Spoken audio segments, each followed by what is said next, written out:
주님은 하늘에서 이루어진 하나님의 뜻이 땅에서도 이루어지도록 기도하라 하셨습니다. 제자들은 이 기도를 그대로 실현했습니다. 각자가 다 주의 뜻을 이루기 위하여 자기 생을 들였습니다.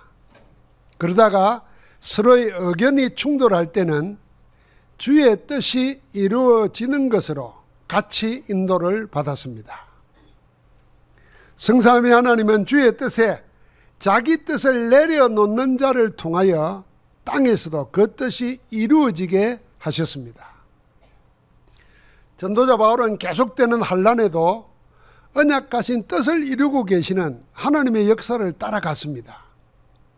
겉으로 보면은 체포당하고 신문당하고 매맞고 재판정에서는 고난의 연속인 것처럼 보였지만은 정작 바울 자신은 하나님이 나에게 주신 하나님의 뜻을 이루어 가시는구나 하는 것을 확실하게 보고 있습니다. 그래서 자기에게 당하는 고난, 어려움 정도는 하나님의 뜻이 이루어지는 것에 비하면 아무것도 아니라는 걸 알았습니다. 그래서 제자들도 그런 경험이 있지만은 매를 맞고 놓으면서도 오히려 기뻐했다 그랬어요. 이 하나님의 뜻에 합한 자가 된 걸로 인정받은 거라 생각해서 기뻐했다 그랬습니다. 여러분 생각해보세요. 체포당하고 예수 이름 말하면 죽인다 그러고 매를 때렸는데 풀려나면서는 감사하고 찬송하면서 나와요. 사람들이 보면 돌았다 그럴 겁니다. 그러나 정작 자신들은 하나님이 우리에게 주신 그 뜻을 이루시는 거구나 이렇게 본 겁니다.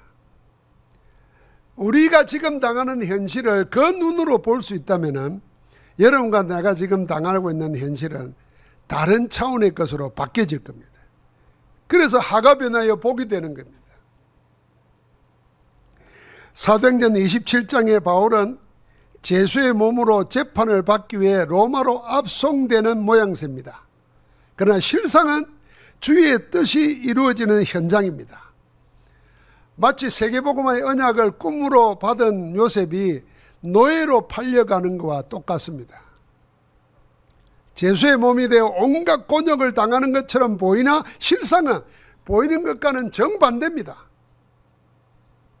죽이기 전에는 먹지도 마시도 않겠다고 동맹을 맺은 40여 명의 결사대가 바울을 죽이려는 살벌한 상황에서 오히려 잘 훈련된 로마의 든든한 무장한 군인들이 바울을 보호하고 바울을 로마로 데려가는 것과 똑같습니다.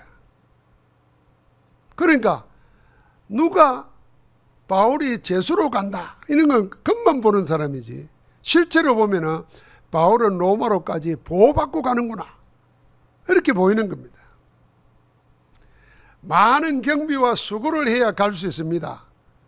지금도 그렇지만은 1세기 때는 외국을 한번 가려 그러면은 먼 길을 걸어가야 되고 배를 타고 가다가 죽기도 하고 어려움 당하기도 합니다. 많은 경비도 듭니다. 그런데 바울은 무임승차로 그것도 허가받은 거로 보호받으면서 가고 있는 겁니다. 그래서 우리가 우리에게 부딪히는 현실을 어떤 눈으로 보느냐에 따라서 돌아오는 결과는 너무 다릅니다. 하나님의 뜻을 모르는 사람들은 바울은 고생하고 고난당한다 하지만은 하나님의 뜻을 아는 사람은 하나님이 이를 통해서 그 뜻을 이루시는구나. 그걸 보고 기뻐하며 감사하면서 자기 길을 가는 겁니다. 여러분 우리는 기억해야 됩니다. 하나님의 구원을 받은 이후에 하나님의 자녀에게 일어나는 모든 일은 하나도 헛된 것이 없습니다. 전부 다 하나님의 계획 안에 들어 있습니다. 그리스도의 복음을 땅끝까지 전가러 가는 전도자에게 일어나는 모든 일은 축복이고 응답입니다.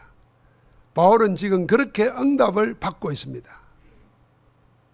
오늘은 이 지중해거든요. 바다가 지중해 한가운데서 유라굴라라는 강풍 글자 그대로 말하면 미친 바람이잖아요. 미치겠이 바람을 만난 겁니다. 종잡을 수 없는 거죠. 언제 어떻게 될지 모르는 겁니다. 그래서 276명이 타고 있는데 바울을 제외한 275명 전부 다가 구원의 여망마저 끊어졌다 그랬습니다. 그런데 그 275명을 바울이 살리고 있습니다. 위기 속에서도 하나님의 뜻을 이루는 하나님의 역사는 계속해서 이어지는 겁니다. 자, 바울을 가이사 앞에 세워야 하는 하나님의 뜻이 무엇입니까? 왜 바울은 예루살렘에 갔다가 후에 로마도 보아야 한다고 뜻을 정했겠습니까?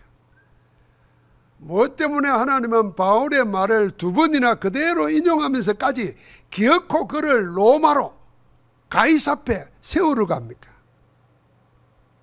하나님의 뜻, 로마 복음화, 세계 복음화 때문에 그런 것입니다. 바울을 태운 배가 첫 번째 탄 배는 아데르 무테노 호였어요. 배 이름이 나와요. 그래서 배를 갈아탑니다. 이 갈아탄 배 이름이 알렉산드리아입니다. 알렉산더 대왕이 세운 도시가 알렉산드리아잖아요. 그 알렉산더는 유명한 곳이고 그 유명한 정도가 아니고 거기에 박물관, 도서관 이런 것이 세계를 그 로마 세계를 움직이는 한 근거지이기도 합니다. 그 이름을 배 이름으로 붙였으니까 배가 보통 배가 아니죠. 그래서 성경 사전을 보니까 이 배는 이집트에서 로마로 곡물을 실어 나르는 배예요. 그러니까 곡물을 실어 나르는 배니까 국가에서 관리하는 배예요. 그러니까 오늘날 같아도 곡식을 싣고 다니는 배는 큰 배잖아요. 거기에 사람을 276명이나 태웠으니까 큰 배입니다. 이 배가 출항하기 전에 바울이 배의 운항을 맡은 사람이 백부장 율리오입니다. 이름까지 나와 있잖아요. 그 사람에게 말합니다. 여러분이 내가 보니까 이번 항해가 하물과 배만 아니라 우리 생명에도 타격과 많은 손해를 끼칠 것 같다. 그래서 지금은 곤란하다는 겁니다. 왜냐하면 금식하는 절기, 그 속죄일이 9월달, 10월달이에요. 그게 끝나면은 10월 11일입니다. 그 사이에는 지중해에서 일기가 불안정해서 바다 한가운데서 갑자기 풍랑이 일어난다는 거예요.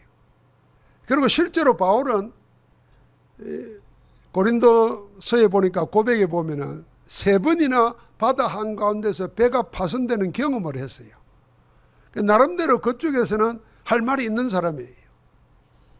그런데 이 바울이 이렇게 말하는데 결정권을 가진 백부장 율리오는 바울의 말보다 선장과 선주의 말을 더 믿고 항해를 결정합니다. 자, 그렇게 출발한 배가 처음에 가니까 순풍을 만나가지고 순조롭게 항해했습니다. 그러니까 다들 하는 말이 우리가 출발하기 참 잘했다. 그렇게 의기양양했습니다. 그러나 잠시뿐이었습니다. 얼마 지나지 않아 배가 바다 한가운데에 왔을 때쯤 갑자기 강풍이 휘몰아치기 시작합니다. 이게 기록에 남아있어요. 그 이름까지도 유라굴로라는 풍랑이 분 거예요. 몰아치는 풍랑에 밀려서 사람의 손으로는 배를 어떻게 조정할 수가 없습니다. 그러니까 바람 부는 대로 쫓겨가다가 바람은 또 이길 수 없게 되자 이튿날은 어떻게 합니까? 배를 가볍게 하려고 배의 짐을 다 내버립니다. 곡식을 던져서 배를 가볍게 하는 거죠. 사흘째 되는 날에는 배의 기구들도 다 바다에 내버렸습니다. 그렇게 여러 날 할 수 있는 모든 방책을 다 썼는데 아무 소용이 없게 됐습니다. 그래 그 배는 바다 한가운데서 해도 별도 보이지 않는 칠흑 같은 어둠에 갇혀서 이리저리 몰아치는 강풍에 무려 10사흘 동안 시달려야 했습니다. 그래서 살아날 희망마저 사라져버린 겁니다.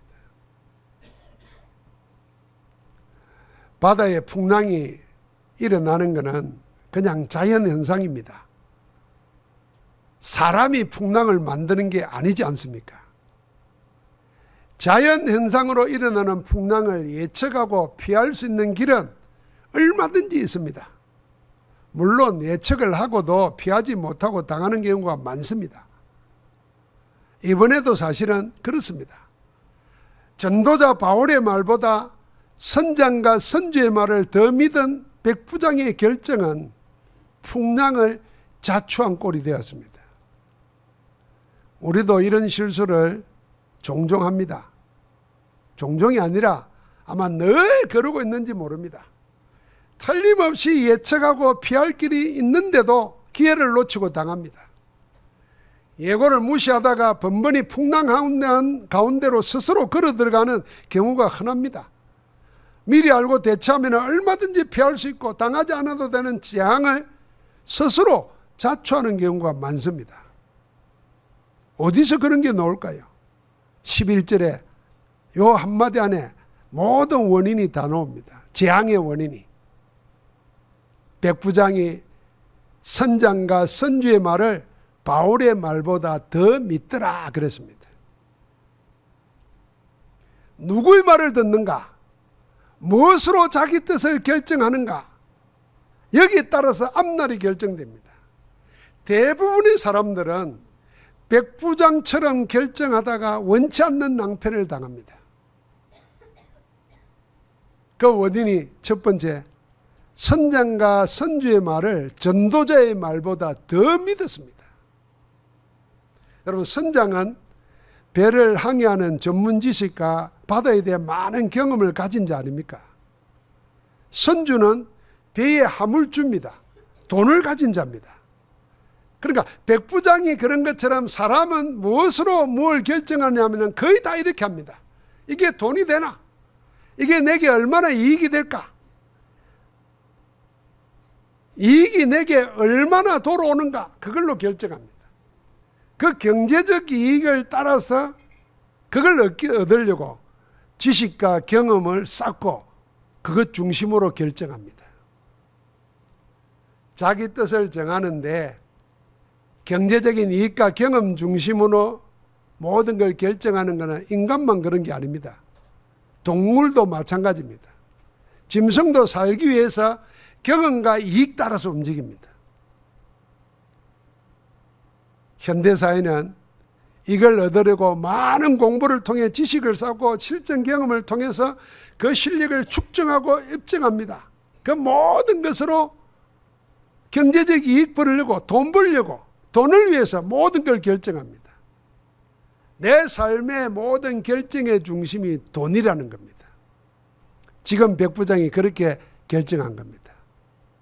전도자의 말은 무시하고 경험과 돈 중심으로 뜻을 정한 것이 그 배를 탄 275명의 생명을 죽음으로 몰고 가고 있는 겁니다.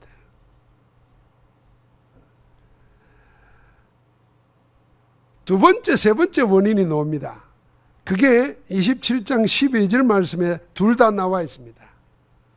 그 항구가 겨울을 지나기에 불편함으로 거기서 떠나 아무쪼록 베닉스에 가서 겨울을 지내자 하는 자가 더 많으니 그랬습니다. 전도자 바울을 뺀 나머지 275명은 다 똑같은 기준으로 자기 뜻을 정합니다. 하나는 편하게 살자는 겁니다. 편의주의입니다. 편리주의입니다. 다른 하나는 어느 쪽에 사람이 더 많은가? 그걸 따라서 결정하는 겁니다. 여론 중심입니다.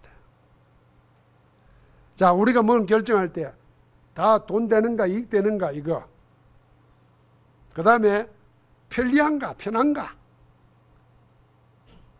그리고 얼마나 많은 사람이 그걸 택하는가. 그래서 그걸 안전하게 하려고 많은 사람 택하는 것이 낫다고 생각하면 그거 따라가는 겁니다. 이 편의주의와 여론중심주의는 현대사회를 지배하는 풍토입니다. 두 가지 중심으로 자기 뜻을 다 정합니다. 자, 그러면은 우리는 무엇으로 내 뜻을 정하고 움직입니까? 바울을 제한 나머지 선장, 선주, 백부장은 권력의 상징이에요. 선장은 지식과 경험의 상징이에요. 선주는 돈의 상징이에요. 나머지 275명도 다 똑같았습니다. 여러분, 이게 맞다 틀리다 하기 전에 다른 각도로 생각해 봐야 됩니다. 자, 11절에 왜 성경에는 백부장이 선장과 선주의 말을 바울의 말보다 더 믿더라 했을까요? 선장과 선주의 말을 전도자 바울과 비교해서 말을 했을까요? 지금 배 나가는데 전도자 말하고 선장, 선주의 말 누구 말 들어야 되겠어요? 너무 당연한 거 아니에요? 그런데 왜 성경은 굳이 바울의 말보다 선장과 선주의 말을 더 듣더라 이렇게 해놨을까요? 관점이 달랐다는 겁니다.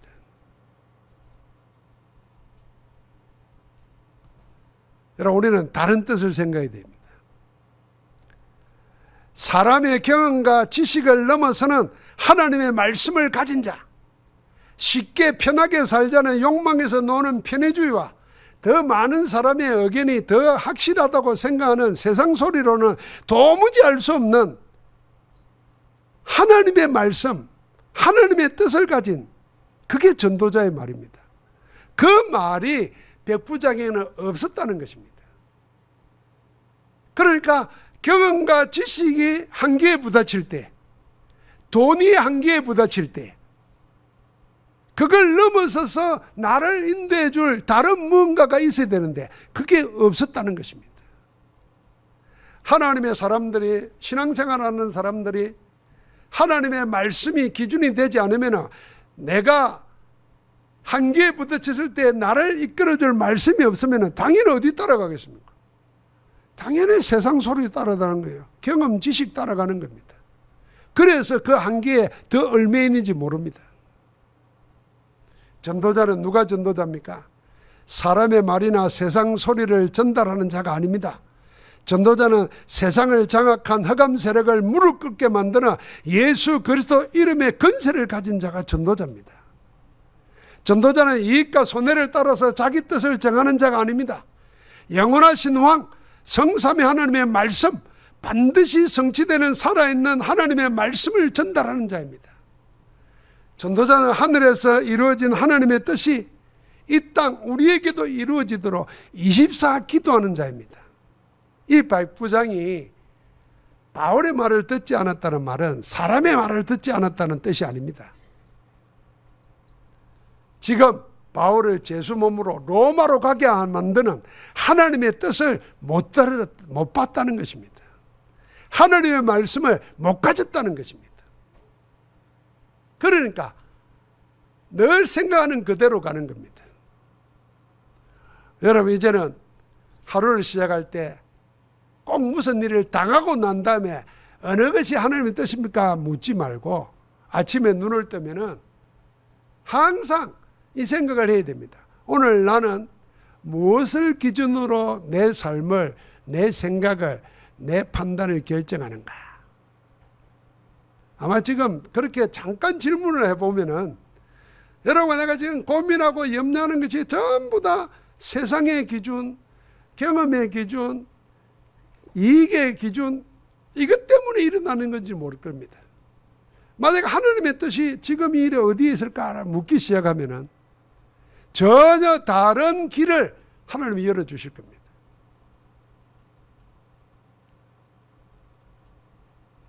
저는 11절 말씀을 묵상을 깊이 해봤습니다.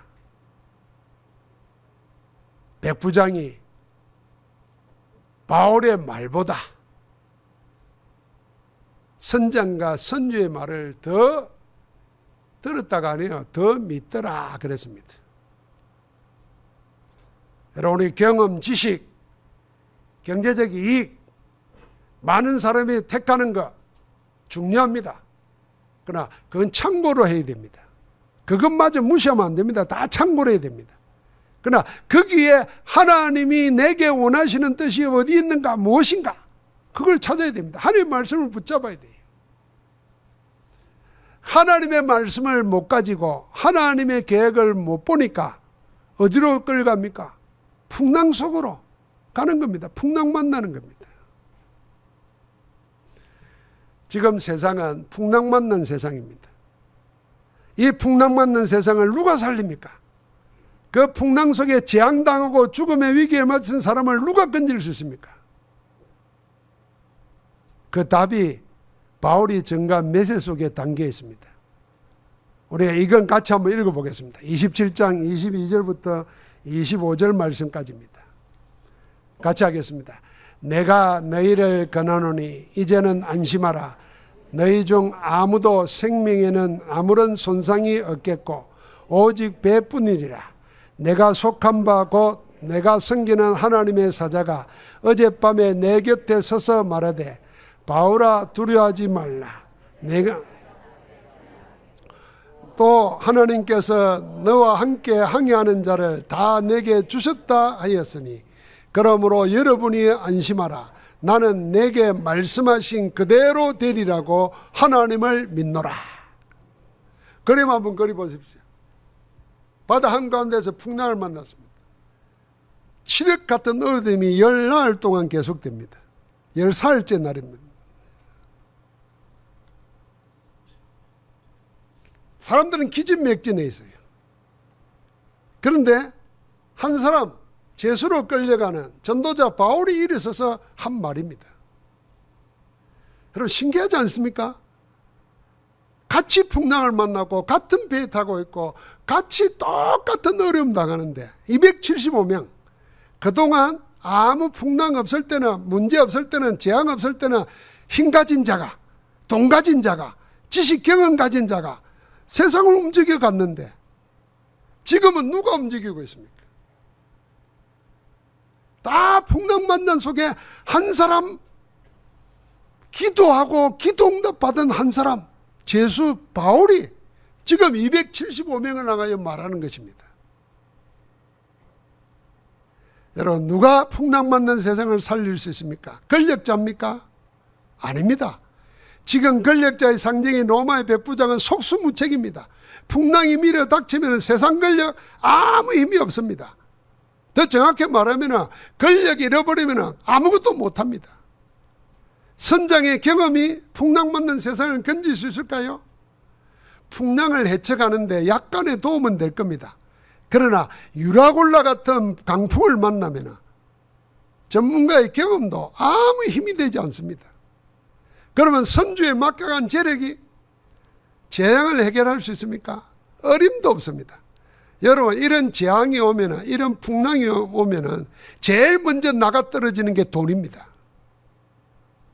돈이 쓸모가 없어진다니까요. 그래서 살아보려고 화물부터 배에 던져버리잖아요. 바다에 던져버리잖아요. 배의 기구를 바다에 던져버립니다. 다 돈입니다. 그거. 목숨 살리려고 하니까 돈 내다 버리는 거예요. 누가 맡겠습니까? 첫 번째입니다.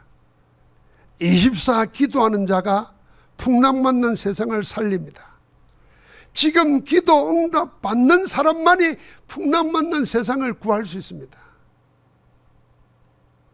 전도자 바울만이 그 풍랑 속에서 기도하고 있습니다. 여러분 그 휘몰아치는 풍랑 속에서도 기도하고 기도할 수 응답받고 있다는 말은 무슨 말입니까? 평상시에 기도될 수밖에 없는 기도의 망대가 든든히 세워져 있었다는 겁니다. 보통 사람은 평상시에 아무 일 없을 때는 감사하고 찬양하고 즐거워하고 기도하다가 문제만 쪼고면은 기도부터 놓치고 원망 불평부터 합니다. 한숨부터 쉬고 불신앙에 빠집니다. 그거는 기도 망대가 내한테 안 세워져 있었다는 거예요. 24 기도 망대가 안 세워져 있으니까 문제 생기면 기도부터 놓쳐버립니다. 예배부터 놓쳐버리는 거예요. 그런데 바울은 어떤 경우에도 기도할 수 있는 힘을 가지고 있었습니다. 어떤 환경에서도 기도되어지는 기도의 절대망대를 가지고 있었습니다. 그래서 사도행전 16장에 보니까 매를 맞고 감옥에 갇혔어요.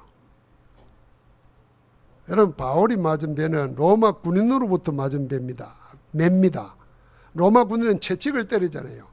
채찍을 때릴 때 가죽끈에다가 이 밤송이 같은 철대를 만들어서 때립니다. 우리 영화 같은 데 잘 봤잖아요. 탁 때리면 몸에 감깁니다. 땡기면 그 철대가 살까지 떴습니다. 바울의 고백에 보면 40에 하나 감은 매를 맞았다 그랬잖아요. 그럼 한 대만 맞아도 살까지 찢어지도 아플 텐데 그 정도 맞았으면 맞다가 죽어버립니다. 그런데 감옥에 들어갔어요. 여러분, 그리 맞고 감옥에 가면 고통에 시달려서 기도가 안 됩니다. 우리 같으면요. 아니면 악이 받쳐가지고 마음에 일어나 하 때문에 기도가 안 됩니다. 그런데 바울은 그 안에서 밤에 일어나서 하나님을 찬미하고 기도했습니다. 자기의 질병도 고통도 환난도 기도를 막을 수 없었다는 겁니다. 그만큼 기도의 절대망대가 바울에게는 딱 세워져 있는 거예요. 여러분, 그것뿐입니까? 고린도서 12장에 보면 자기에게 죽을 병이 있었잖아요. 그 죽을 병에 시달리면서도 자기 고통을 잊을 만큼 내가 몸 안에 있었는지 몸 밖에 있었는지 모르거니와 그랬습니다. 기도했고 기도 응답을 받고 있습니다. 오늘도 지금 그렇지 않습니까? 오직 전도자 바울 한 사람만이 풍랑 속에서도 기도하였고 위로부터 오는 25의 응답을 받았습니다. 그 응답으로 나머지 275명에게 하나님의 말씀을 전하는 겁니다. 누가 풍랑 만난 세상을 살립니까? 누가 우리 주변에 재앙당한 사람을 건질 수 있습니까? 24 기도하는 자, 25 하나님 나라의 응답을 가진 자가 살릴 수 있습니다. 여러분, 그래서 우리 한 사람 한 사람이 어떤 것 속에서도 빼앗기지 않고 잃어버리지 않을 기도의 망대를 세우는 겁니다. 그게 여러분 777 망대를 생각하면 돼요. 삶 집중으로 아침에 일어나서 잠깐 말씀 붙잡고 기도하는 겁니다. 낮에는 매시 확인하는 겁니다. 매 사건 일어날 때마다 하나님의 뜻을 찾고 감사하는 겁니다. 밤에는 그 답을 가지고 자는 거죠. 그래서 나의 하루가 기도 속에서 하다 보면 처음에는 뭔지 모릅니다. 그런데 이게 차곡차곡 되다 보면 어느 날 기도 먼저 되어집니다. 기도가 되어진다니까요.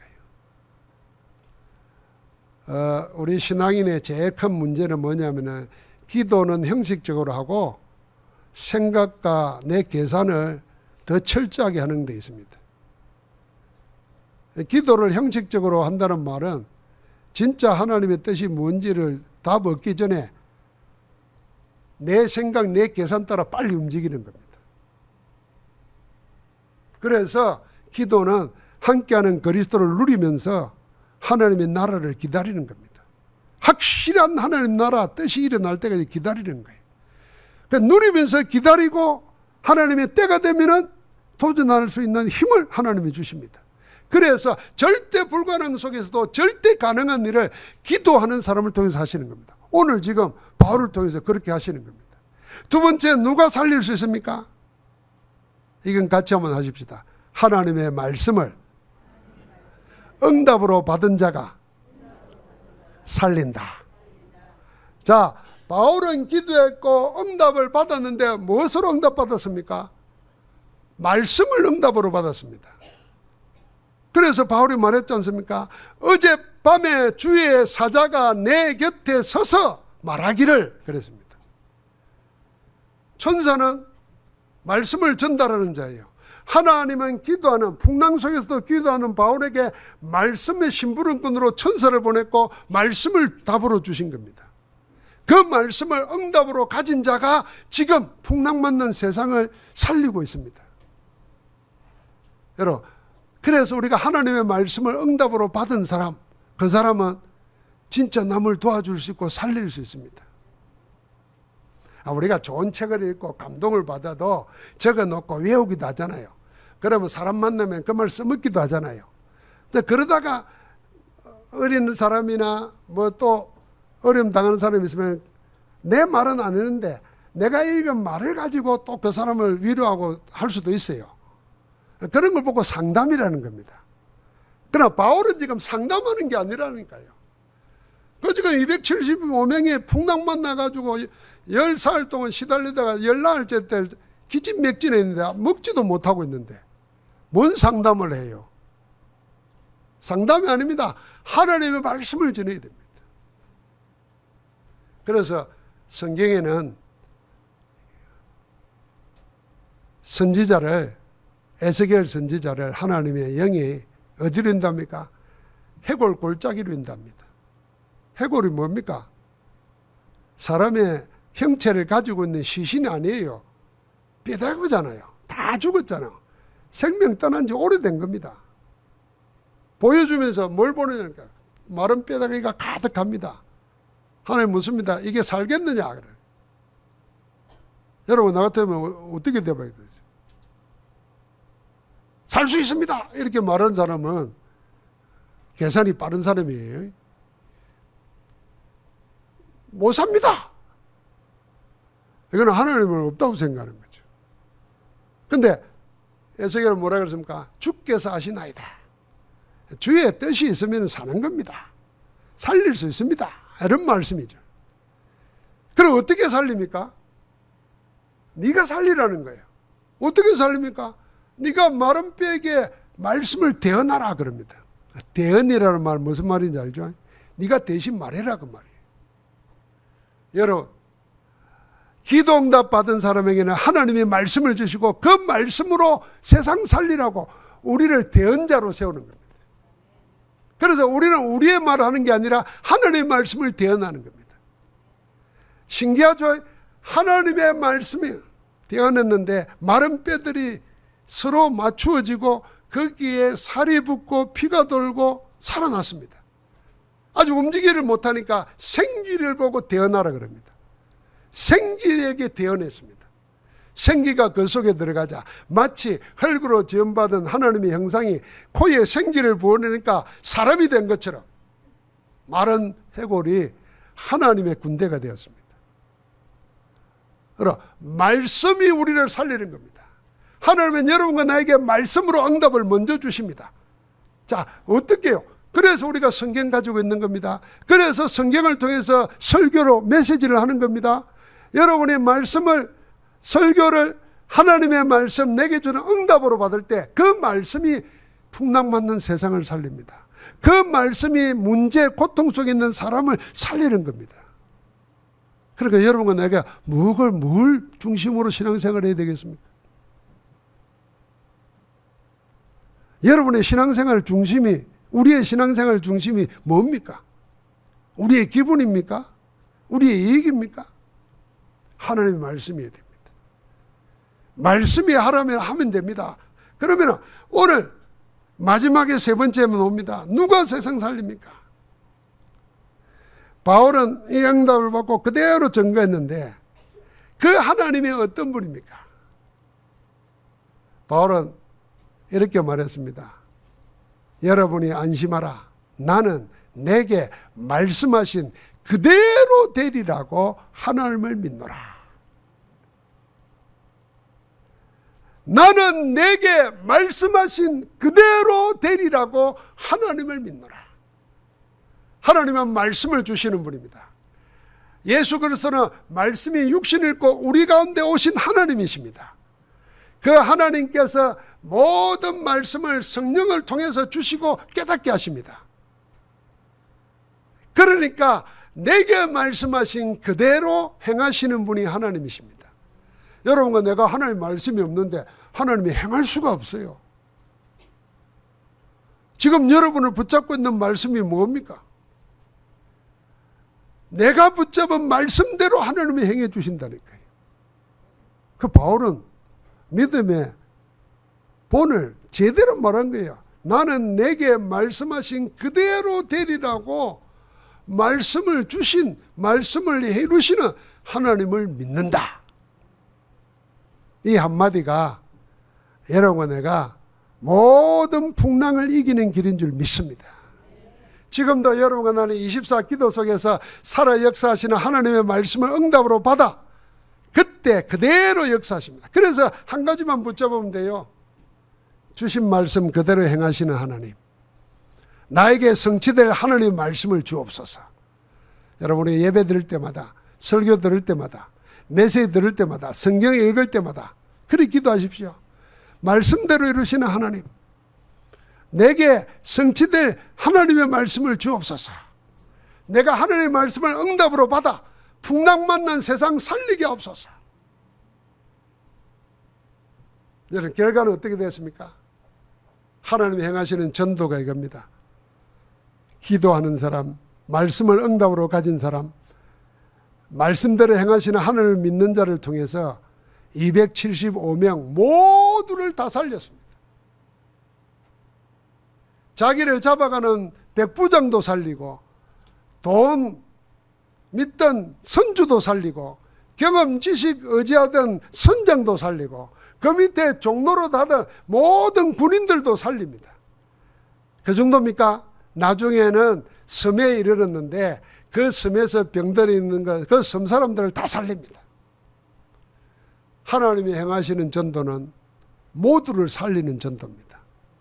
풍랑 난 세상 살리도록 오늘 기도 가운데 말씀을 응답으로 가지고 역사하시는 하나님 따라 승리하기를 주의 이름으로 축복합니다. 하나님 감사합니다. 풍랑 속에서도 기도 응답 받았던 전도자 바울같이 우리가 기도의 망대를 든든히 세우고 말씀을 응답으로 받아서 풍랑 만난 세상 살리는 참 전도자로, 말씀의 대언자로, 생기의 대언자로 나아가게 하옵소서. 우리를 택하시고 이루시는 예수 그리스도 이름으로 기도하옵나이다. 아멘.